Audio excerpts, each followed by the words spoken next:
Hi, everyone. We're here to speak about the challenges and opportunities and the importance of investing in small and medium-sized businesses all over the world. Small and medium-sized businesses are really the underpinning of economic growth for most economies. Whether in the US or in Tanzania or in Morocco, small and medium-sized businesses account for vast majority of employment. In emerging markets, 7 out of 10 people, formal jobs, are provided by small and medium-sized businesses. And what these businesses really face as the number one obstacle is access to finance. They normally do not access finance through traditional providers, such as banks. They're less likely to get loans from those banks than larger firms operating in the same countries. And as a result, they've actually been overlooked in a lot of government stimulus packages that have been provided to counteract the effects of COVID.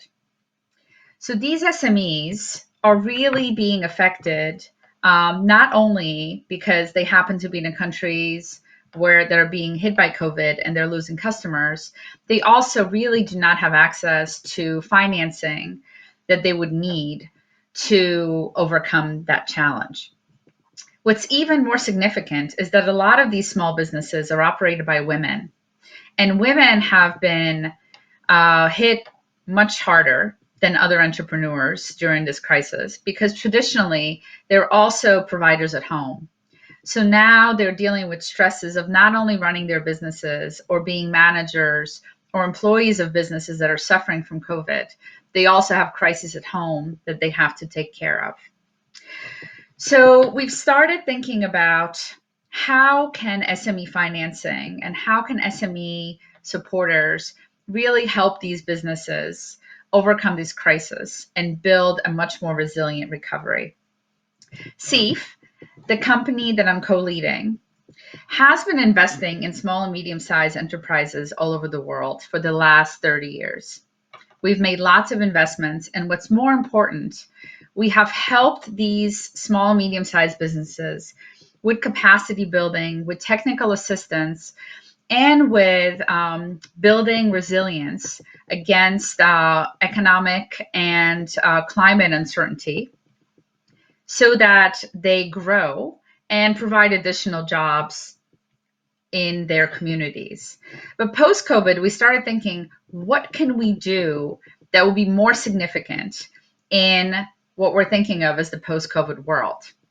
So we've done a few things. First, we have doubled down on themes of resilience. So we're supporting entrepreneurs that are creating solutions to build resilience in their communities. Resilience against climate change, resilience against food insecurity, and resilience against inequality and lack of opportunity in their communities.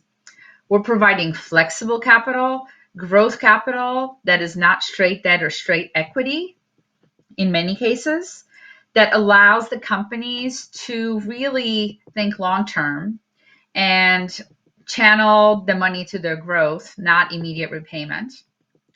And third, we're really focused on gender lens investing. We are making sure that all of our companies are empowering women across their entire operations, whether as employees, as customers, or as leaders in their organizations. We really believe that this kind of approach and this kind of support to small and medium-sized businesses will build a much more equitable and resilient recovery post-COVID and will result in more equitable and resilient communities and society in the short term. I now wanted to turn to Meriem, who is leading SEAF's innovation funds in the Middle East. And she is investing in such companies. And not only is she investing in such companies, she is actually providing support and partnering with these companies to expand the solutions that they have provided to their communities, to other countries on the continent of Africa that also need similar types of innovation and also need to become more resilient. Meriem, over to you. Thanks, Agnes. Hello, everyone. I'm happy and honored to be with you today to share with you this fantastic journey of SEAF in Morocco. I joined SEAF 4 years ago with a strong conviction that innovation can be a strong driver of development and economic empowerment in Africa, and that the continent and Morocco have a great potential of talented entrepreneurs to support and to accelerate. SEAF decided to back me and share the same vision on the market, enabling the first institutional VC fund in Morocco to be raised, focusing on investments in innovative companies. This fund was really designed as a demonstration fund to demonstrate directly on the field the innovative entrepreneur potential that could be backed. We designed a disruptive innovative investment approach, targeting highly innovative Moroccan companies with high growth potential addressing regional or global markets and focusing on emerging sectors.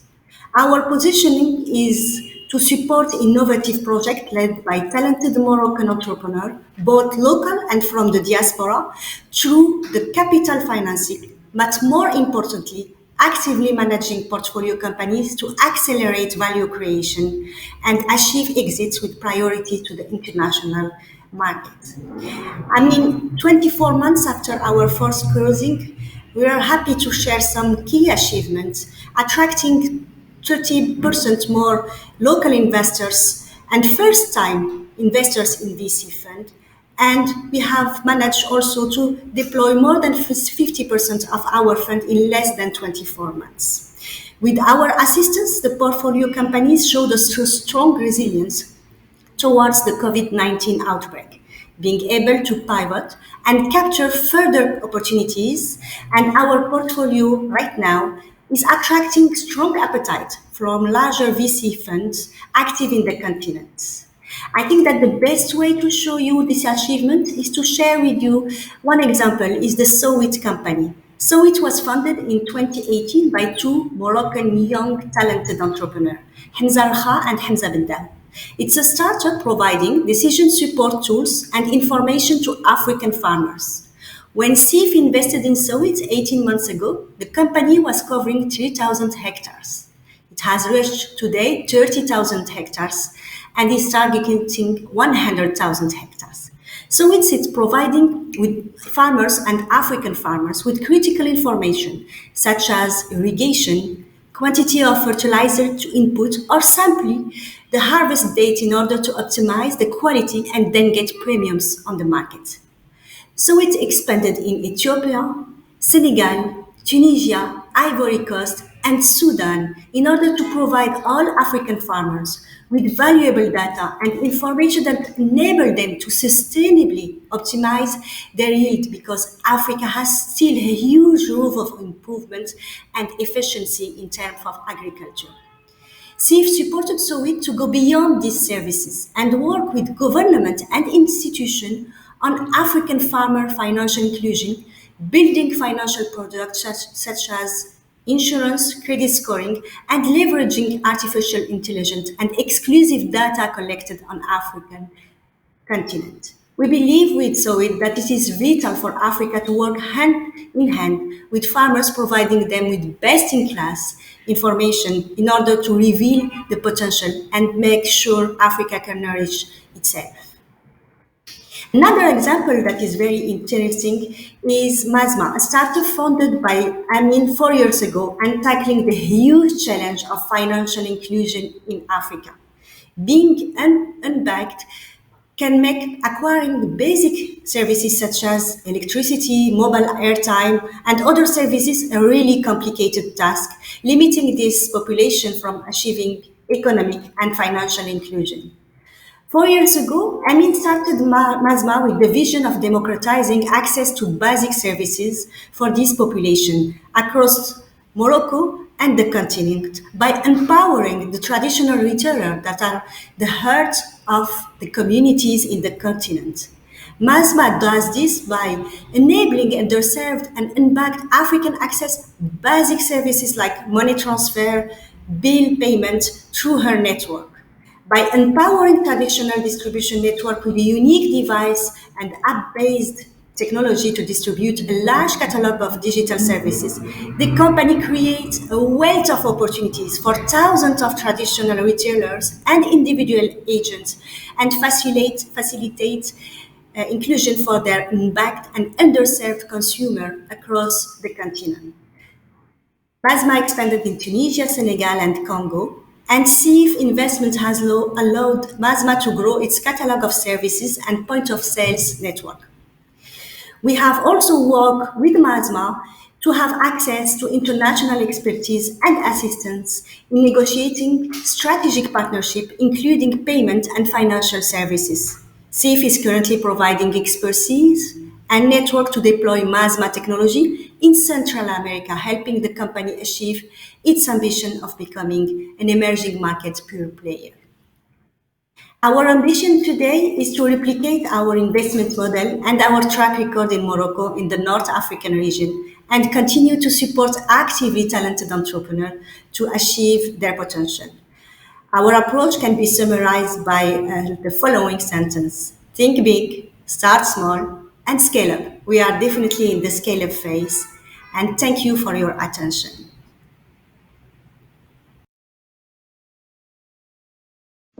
Thank you, Meriem, and thank you very much for this great summary and sharing with us these really exciting opportunities. SMEs are definitely key to global economic recovery and to building a more equitable society. And actually, the innovation that they provide really address a lot of the issues that the world is grappling with today. So we definitely look forward to hearing from others who are working with SMEs and would like to partner with us on really expanding our reach and supporting more such great entrepreneurs. Thank you.